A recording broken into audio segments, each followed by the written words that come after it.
Muy buenas noches y a todos los que nos acompañan allí por medio de Zoom, muy buenas noches también. Hace 8 días comenzamos con un estudio con la carta de Pablo a los Colosenses y realmente puedo decir que ha sido de bendición en mi vida. Eh, He podido aprender mucho de esta carta y el pasaje que tenemos hoy trae innumerables enseñanzas, aplicaciones y espero que también el Señor hable a sus vidas a través de su palabra. Hace 8 días Sinri hizo una introducción a la carta de los Colosenses y quiero que recordemos brevemente algunas cosas. Y es que esta carta de los Colosenses fue escrita desde la prisión, desde que Pablo estaba en su primera prisión. Y es porque estaba en la prisión Pablo por anunciar a Cristo como el Señor resucitado. Y está dirigido a un grupo de personas que Pablo nunca había conocido antes, y esto es un dato muy interesante. Él nunca había tenido realmente contacto con los colosenses, sino que fue Epáfras quien llevó el Evangelio a los colosenses. Epáfras, quien conoció el Evangelio, llevó el Evangelio a los colosenses y realmente parecía que ellos estaban bien. Dice en los versículos que leyó Sinri hace 8 días que Pablo daba gracias a Dios por la fe en Cristo y por el amor que tenían los colosenses. Al parecer los colosenses estaban llevando fruto, estaban siendo transformados por el poder del Evangelio. Sin embargo, había algunos peligros a la puerta de los colosenses. Este peligro era un revuelto entre filosofías y obras, haciéndoles pensar a los colosenses que Cristo no era suficiente. Esto lo vemos en Colosenses capítulo 2, versículo 18, que dice: no dejen que los condene ninguno de aquellos que insisten en una religiosa abnegación o en el culto a los ángeles al afirmar que han tenido visiones sobre estas cosas.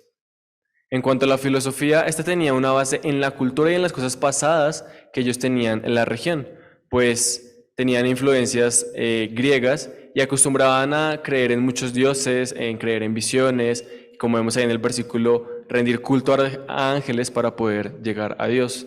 En cuanto a las obras, algunas de ellas tenían bases en las prácticas judías, que es lo que dice en el versículo como la abnegación religiosa, creyendo que de esta forma podrían acercarse a Dios. Y por supuesto, ninguna de estas cosas tenía relación con Cristo, pues eran parte de la cosmovisión que ellos tenían antes, cuando estaban en el mundo, antes de conocer al verdadero Dios. Y por eso Pablo les muestra el verdadero evangelio, que ellos ya conocían, que se trata únicamente de Cristo y que al recibirle habían muerto al pecado, a su vida pasada, y Dios les había dado una nueva vida. Entonces, les invito a que me acompañen a orar y empezamos con este estudio. Padre del cielo, Señor, te damos infinitas gracias porque nos permites estudiar esta carta de Pablo a los Colosenses, Señor. Gracias, Señor, porque podemos aprender por medio de lo que estaba aconteciendo allí en la iglesia en Colosas. Padre, te pido que seas tú hablando a nuestros corazones, Señor, guiando este estudio, Padre, y que podamos entender lo que tú quieres para nuestras vidas. Que Cristo, Señor, es el único, Señor, medio de salvación, que el creyente, Señor, puede llegar a Dios por medio de la obra de tu Hijo, Padre. En el nombre de Cristo Jesús te oramos. Amén. Bien, entonces el libro de Colosenses tiene 4 partes principales, 4 divisiones se puede decir así, y tiene una parte doctrinal, una parte polémica que es lo que estaban basando los colosenses, lo que les decía de las falsas enseñanzas, el culto a los ángeles, las prácticas religiosas. También tiene una parte práctica que va a hablar después del capítulo 3 sobre cómo debe comportarse el creyente y finalmente una parte personal que es donde Pablo se despide. En la primera parte, en la parte doctrinal, vemos que Pablo en la introducción, que va desde los versículos 1 hasta el 14, hay 3 subpartes en esta sección. La primera ya la vimos la semana pasada y es el saludo de Pablo a los colosenses. Y del versículo 3 al 8 tenemos la gratitud de Pablo por la fe de los colosenses. Entonces, desde el versículo 3 empieza esta gratitud. Para entrar en contexto de lo que ya habló Sinri la semana pasada, los versículos 3 al 5, Pablo ora y da gracias a Dios por los colosenses después de escuchar que su fe en Jesús y su amor por sus hermanos. Cuando se refiere aquí a los hermanos, a la iglesia, se refiere a santos, pero específicamente no tiene que ver especialmente con una posición moral, sino que la palabra de santo significa apartados. Las personas que estaban allí, los creyentes, estaban apartados, estaban consagrados para Dios. Estas dos cosas, la fe en Jesús y el amor por los santos, se deben a la esperanza que tienen en el cielo, la vida eterna, de la cual se enteraron con la predicación de las buenas nuevas. Entonces, pensando en esto, es que empieza el versículo 6, hablando de las buenas noticias, que ha llegado hasta vosotros. ¿A qué se refiere ahí? Al Evangelio, así como a todo el mundo, y lleva fruto y crece también en vosotros, desde el día que oísteis y conocisteis la gracia de Dios en verdad, como la habéis aprendido de Epafras, nuestro consiervo amado, que es un fiel ministro de Cristo para vosotros, quien también nos ha declarado vuestro amor en el Espíritu. Entonces aquí hay varios puntos que quiero que veamos, y el primero de ellos es que el Evangelio no es un mensaje regional, no es un mensaje privado, no es un mensaje exclusivo para algunas personas. Esta verdad del Evangelio, lo que dice el versículo 6, es que ha llegado a ellos, pero también va por todo el mundo, es para todas las personas. Es algo personal que debe afectar cada una de nuestras vidas y al mismo tiempo es algo que es para todo el mundo. No es una filosofía o una religión propia, exclusiva, sino que es la verdad que toda persona de cualquier nación, época, cultura, debe escuchar para recibir el perdón de sus pecados. Y esto lo vemos en la expresión del versículo 6 cuando dice, como todo el mundo. Esta expresión nos está refiriendo literalmente a que cada persona del mundo en ese momento había escuchado el Evangelio. Más bien, lo que probablemente quiere decir es que en todas las naciones el mensaje del Evangelio se estaba predicando y se estaba extendiendo de una forma rápida y sin acepción de personas, sin limitaciones. No querría decir que algunos sí, algunos no, sino el Evangelio es para todas las personas. Romanos capítulo 10, si me acompañan allí, versículos 5. Desde el versículo 5 dice, porque de la justicia que es por la ley, Moisés escribe así, el hombre que haga estas cosas vivirá por ellas, pero la justicia que es por la fe dice así, no digas en tu corazón, ¿quién subirá al cielo? Esto es para traer abajo a Cristo, o ¿quién descenderá al abismo? Esto es para hacer subir a Cristo de entre los muertos, mas, ¿qué dice? Cerca de ti está la palabra, en tu boca y en tu corazón. Esta es la palabra de fe que predicamos y este es el Evangelio del cual está hablando Pablo. Que si confesares con tu boca que Jesús es el Señor y creyeres en tu corazón que Dios le levantó de los muertos, serás salvo. Porque con el corazón se cree para justicia, pero con la boca se confiesa para salvación. Pues la Escritura dice, todo aquel que en él creyere no será avergonzado, porque no hay diferencia entre judío y griego, pues el mismo que es Señor de todos, es rico con todos los que le invocan. Entonces podemos ver que el Evangelio es un mensaje para todas las personas. No solo para aquellos que nos caen bien, sino también para aquellos a los que quizás no nos caigan bien. Muchas veces me ha pasado personalmente en la universidad, hay personas con las que uno se lleva bien y hay personas con las que no tanto. Y uno dice, bueno, con los que me llevo bien, pues a ellos les predico el Evangelio con alegría, con emoción, pero los que no, de pronto no me las llevo tan bien, quizás muchas veces no lo hago. Pero el Señor quiere que llevemos el Evangelio a todas las personas. Un segundo punto que quiero que veamos aquí es que es natural que al recibir la palabra de Dios haya fruto. En el versículo 6 dice, y lleva fruto y crece también en vosotros, desde el día que oísteis y conocisteis la gracia de Dios en verdad. La verdad de la palabra de Dios es como una semilla que crece y da fruto por simple inercia. Esto era lo que ocurría no solo en Colosas, sino en todo el mundo. Cuando el Evangelio de Dios es predicado y creído, no hay forma en que no se manifieste y dé fruto. Es imposible que el impresionante y magnífico poder de Dios impacte nuestras vidas y nos deje en la misma condición que estábamos antes. Dios realmente cambia vidas. Y hay otro punto interesante en este versículo, y es el hecho de crecer y llevar fruto simultáneamente. En la mayoría de las plantas, el proceso normal, el proceso natural, es que éstas empiezan a crecer hasta que llega un punto donde están lo suficientemente maduras y comienzan a dar fruto. En la mayoría de los casos. Y normalmente, cuando comienza a dar fruto, el crecimiento de la planta se reduce o se detiene en su totalidad. Después de dar su fruto, la planta necesita ser podada para volver a iniciar el proceso de crecer y llevar fruto nuevamente. Sin embargo, el Evangelio produce ambas cosas de forma simultánea en el creyente.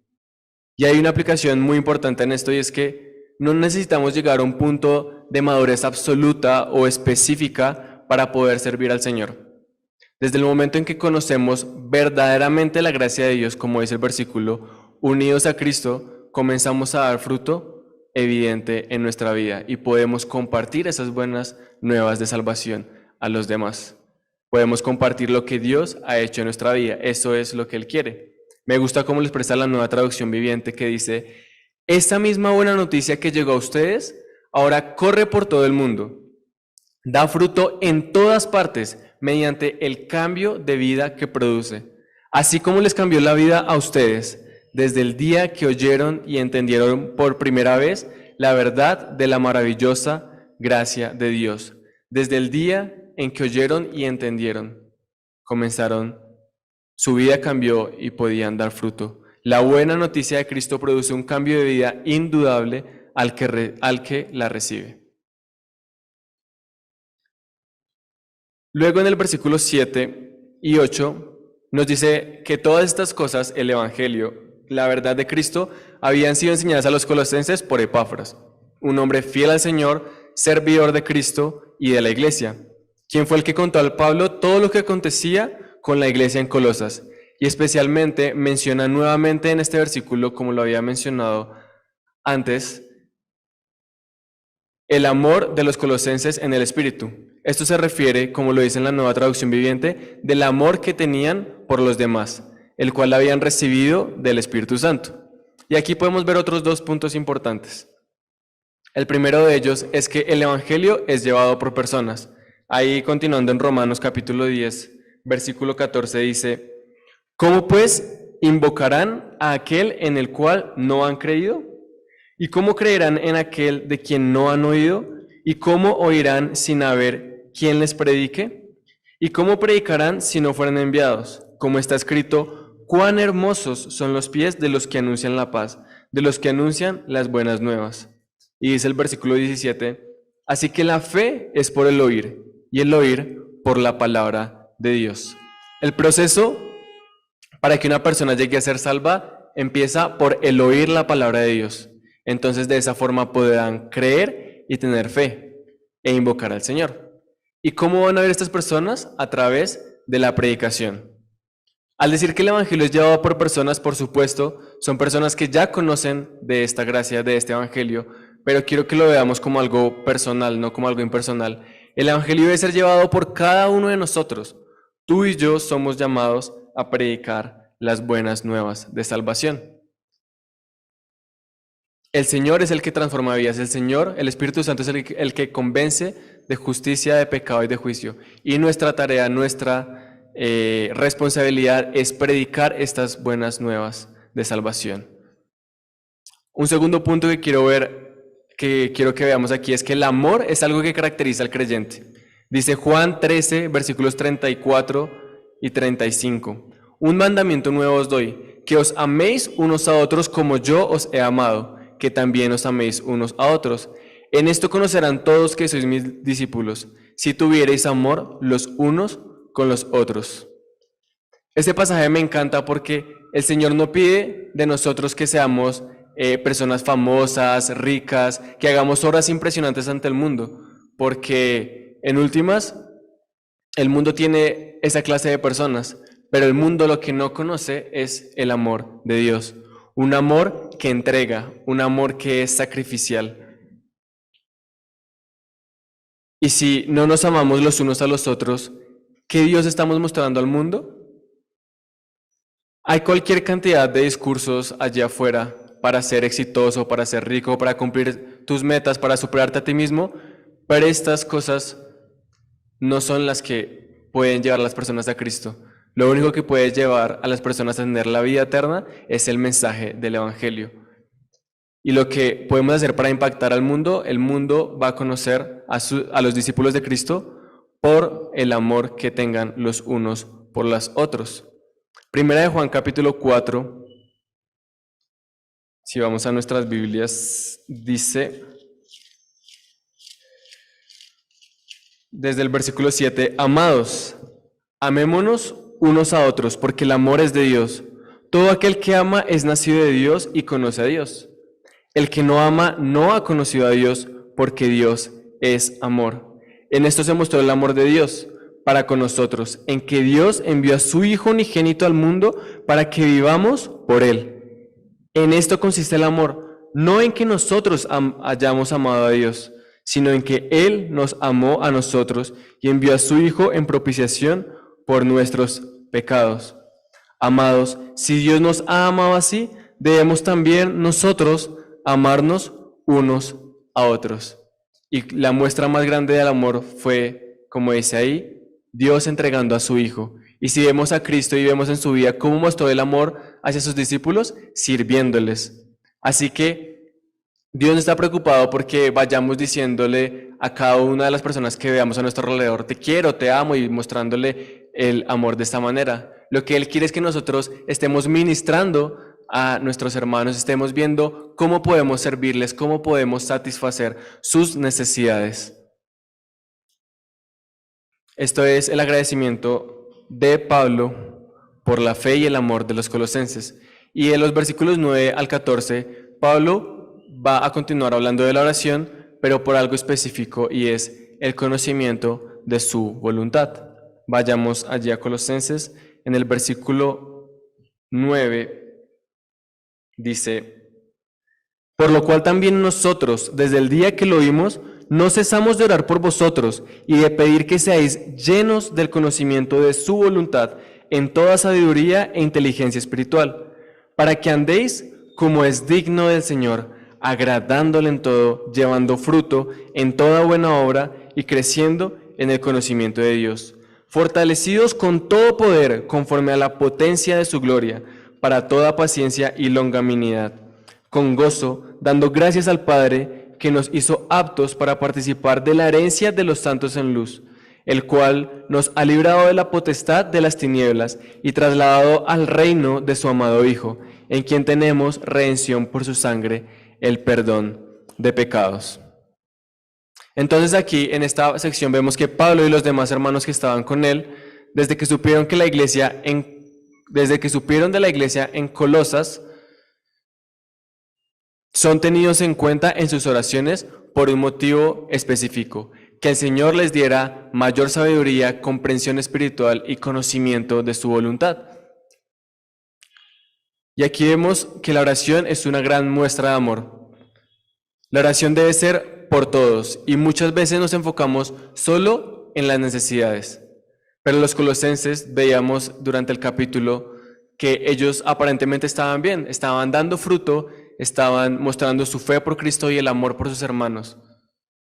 Sin embargo, Pablo y los que estaban con él, cada vez que podían, cada vez que se acordaban de la iglesia en Colosas, oraban para que el Señor les diera el conocimiento de su voluntad, les diera una mayor sabiduría y entendimiento espiritual. Debemos orar por los que tienen necesidad, por supuesto, pero no debemos dejar de orar por los que están bien en cierto sentido, creciendo en el Señor, porque seguramente Satanás está buscando la forma de hacer caer al justo, al que está sirviendo, al que está firme en los caminos del Señor. Adicionalmente, de este versículo me gustaría que viéramos dos preguntas, y es el por qué y el para qué de esta oración de Pablo. ¿Por qué Pablo y los demás que estaban con él oraban para que fuesen llenos del conocimiento de su voluntad en toda sabiduría e inteligencia espiritual? Esto es porque no basta solamente con leer la Biblia, llenarse de palabras, llenarse de conocimiento de letras, porque hay muchas personas que no son cristianas y pueden leer la Biblia y eso no los va a cambiar si no reciben a Cristo en su corazón. No basta solamente con que Pablo les diera órdenes y les dijera a los colosenses que debían vivir de tal u otra forma. Se necesita la dirección de Dios por medio del Espíritu Santo. Por eso cuando hay una enseñanza, cuando escuchamos la palabra de Dios, cuando hacemos nuestro devocional, pedimos que sea el Señor quien nos ayude a entender y discernir su palabra. La madurez y el crecimiento en la vida cristiana no es algo meramente humano, que entre más estudies, más espiritual o más maduro vas a ser, sino es un proceso guiado por el Espíritu Santo de Dios. Primera de Corintios 2:14 dice: pero los que no son espirituales no pueden recibir esas verdades de parte del Espíritu de Dios. Todo les suena ridículo y no pueden entenderlo porque solo los que son espirituales pueden entender lo que el Espíritu quiere decir. Los colosenses necesitaban la dirección de Dios para poder entender su voluntad. ¿Y para qué es que Pablo ora para que los colosenses tuvieran mayor conocimiento de la voluntad de Dios? Y esta pregunta se responde claramente en el versículo 10. Dice: para que andéis como es digno del Señor, agradándole en todo, llevando fruto en toda buena obra y creciendo en el conocimiento de Dios. Me gusta cómo lo expresa la Nueva Traducción Viviente, que dice: entonces la forma en que vivan siempre honrará y agradará al Señor, y sus vidas producirán toda clase de buenos frutos. Mientras tanto, irán creciendo a medida de que aprendan a conocer a Dios más y más. El objetivo de esta oración de Pablo era que tener un mayor conocimiento, comprensión espiritual y sabiduría. Era honrar y agradar a Dios, al Señor, en la forma en que se vive. El objetivo es producir frutos que muestren lo que Dios ha hecho en nuestra vida. El objetivo es conocer cada vez más a nuestro Señor. Y esto me hizo pensar en las veces que oro y en las cosas que pido al Señor y llevar a preguntarme cuáles son los objetivos de mis oraciones. Muchas veces son egoístas pensando en mí, y yo sé que en el fondo de mi corazón está el agradar al Señor por encima de todas las cosas, pero al parecer en el día a día, con los afanes, con las responsabilidades que uno tiene, parece que mis oraciones estuvieran diciendo: necesito esto, necesito lo otro. ¿Por qué? Porque creo que es lo mejor para mi vida, pero realmente no estoy pensando especialmente en llevar la gloria con cada cosa que hago al Señor. Y esto es un grave error. Dice el Salmo 115, versículo 1, no a nosotros, oh Señor, no a nosotros, sino a tu nombre le corresponde toda la gloria por tu amor inagotable y tu fidelidad. Si queremos llevar a otros a Cristo, si queremos como iglesia, como creyentes, como hijos de Dios, que las personas puedan conocer a Dios, más vale que le mostremos a Cristo y no a nosotros, porque es el poder del Evangelio, son las buenas nuevas de salvación, es su maravillosa gracia, el poder de la palabra y del Espíritu Santo que puede cambiar la vida de las personas. Y qué maravilloso es que tú y yo podamos ser parte de ese plan para que el nombre de Dios sea glorificado. También vemos el motivo específico ahí. Otro punto que quiero que veamos es que es llenos del conocimiento de su voluntad. La voluntad de Dios no es como muchos piensan, que está escondida y que el Señor está por ahí dando ciertos aspectos para que vayamos buscando y buscando, y que es como un tesoro perdido. La verdad, la voluntad de Dios está en su palabra, y es por eso que debemos estudiarla con diligencia, pues ¿cómo sabremos comportarnos en cada situación de la vida si no sabemos lo que dice Dios al respecto? Continuemos allí en el versículo 11. Dice: fortalecidos con todo poder conforme a la potencia de su gloria, para toda paciencia y longanimidad. Otro motivo de las oraciones de Pablo es que fueran fortalecidos en el gran poder de Dios, para que sean tan constantes y pacientes como sea necesario. En la Nueva Traducción Viviente lo dice de esta forma: también pedimos que se fortalezcan con todo el glorioso poder de Dios, para que tengan toda la constancia y la paciencia que necesitan. El poder de Dios es infinito, no tiene límites. ¿Y para qué quería Pablo que se fortalecieran con el gran poder de Dios? No era para hacer milagros, para hacer sanidades, echar fuera demonios, para hacer grandes señales. Era para que los colosenses, así como nosotros, lo necesitamos, era vivir fielmente al Señor en medio de las pruebas de este mundo, que en medio de las dificultades de la oposición podamos mantenernos firmes y constantes en el Señor, dando gracias y alabando a Dios sin importar cuál sea la adversidad. La grandeza de Dios no es como la grandeza de los humanos. El creyente está desafiado a servir antes que ser servido, a amar, a ser constante y paciente en los caminos del Señor. Y ya en los últimos versículos que nos restan, desde el versículo 12 al 14, muestra el maravilloso plan de Dios. Dice, versículo 12, con gozo, dando gracias al Padre que nos hizo aptos para participar de la herencia de los santos en luz, el cual nos ha librado de la potestad de las tinieblas y trasladado al reino de su amado Hijo, en quien tenemos redención por su sangre, el perdón de pecados. ¿No es esto maravilloso? El Rey de toda gloria, el Creador, el Sustentador, el Todopoderoso, diseñó un plan para que tú y yo podamos tener una relación íntima con Él. Y no cualquier relación, sino una relación de padre e hijo. Es por esto que el libro de los Colosenses puede ser tan adecuado y tan actual para nosotros. En estos 2 martes que hemos estudiado esta carta, hemos visto tan solo la introducción del libro. Y merece que prestemos atención a la enseñanza que Dios nos quiere dar en este libro. Aquí algunas razones, y es que en nuestros días hay cualquier cantidad de filosofías que tratan de infiltrarse en nuestras vidas, en nuestra iglesia, alejándonos de Cristo.